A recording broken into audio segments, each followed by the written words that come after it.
Hello everybody, my name is Brianna Bilo and I'm a meteorologist here with the National Weather Service office in Grand Junction, Colorado, and this is your February 2023 monthly climate summary.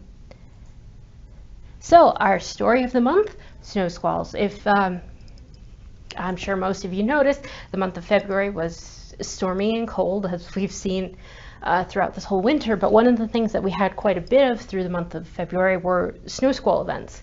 There were some at the very beginning of the month, but we also had days towards the end of the month associated with particularly potent cold winter storms. One such of these days was actually February 22nd. We had potential for snow squalls across basically the entire Grand Junction County warning area, so all the way from the Colorado and Green River in the east to the Continental Divide in the west, from the Wyoming border to the north to the Four Corners in the south.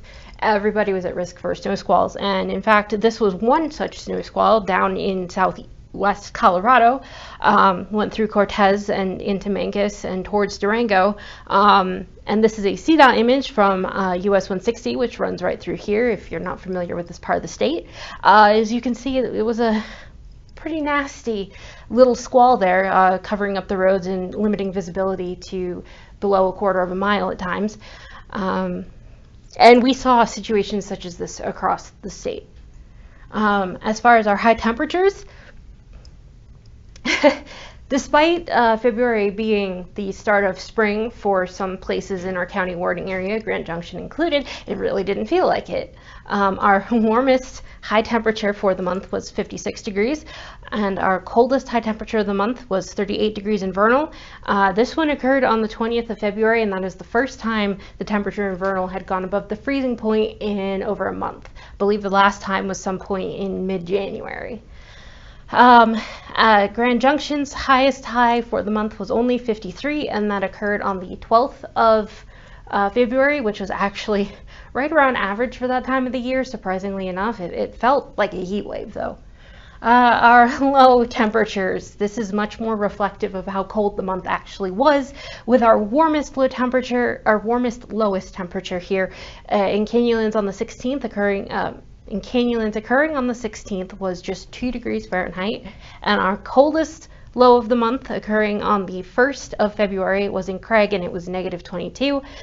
Some of these events were part of a mid-month cold snap that we had. All these ones clustered around the 16th, and then with Vernal and Craig, these are actually the remnants of that coldest day of January, which was literally the day before on January 31st, which was where Craig got down to negative 41.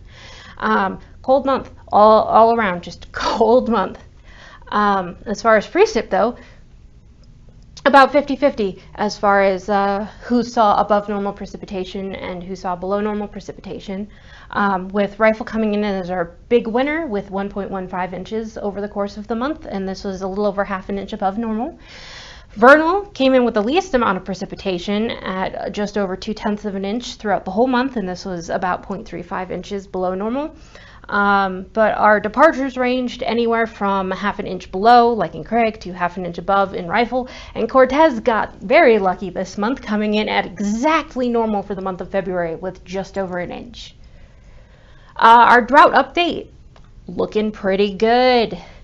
The entire part of western Colorado is in either no drought at all or abnormally dry, with just portions of far northwest Colorado, some of the San Juan Mountains, and just right along the Four Corners border here, with eastern Utah finally seeing some significant improvements as well. We have completely gotten rid of extreme drought in eastern Utah. We've completely gotten rid of severe drought in eastern Utah, and we are just left with some moderate drought right along our far eastern county warning area border, and then some abnormally dry conditions following along. And the March update will probably show some even more improvement, as we've had quite a wet March as well. And as far as the monthly drought tendency outlook for the month of February, I think they did a pretty good job here. No trends as far as the drought is concerned in western Colorado. We're going to stay as we are, which is pretty much no drought. Drought improvements across most of eastern Utah, so either total drought removal or drought remaining but showing some improvement, and then a little bit of drought persisting across far southeast Utah, but we'll see how that goes with the March update. Snowpack update, more good news. Eastern Utah doing pretty well, ranging anywhere from 130 to 140% of normal for February to a whopping 180% of normal for the mountains of southeast Utah. And Western Colorado doing pretty much the same, looking at, for the most part, 125 to 135 for our southern basins, and our northern basin and the Colorado headwaters coming in just a little bit more below normal, not below normal, below the rest of them at just 113% of normal. And I suspect that has a little bit to do with the fact that the Colorado headwaters has quite a bit of valley area as well. So some of the precipitation we've started seeing since we've started seeing a little bit of a warm up has been falling in rain in the valleys, which contributes to the overall precipitation totals, but not necessarily to the snowpack.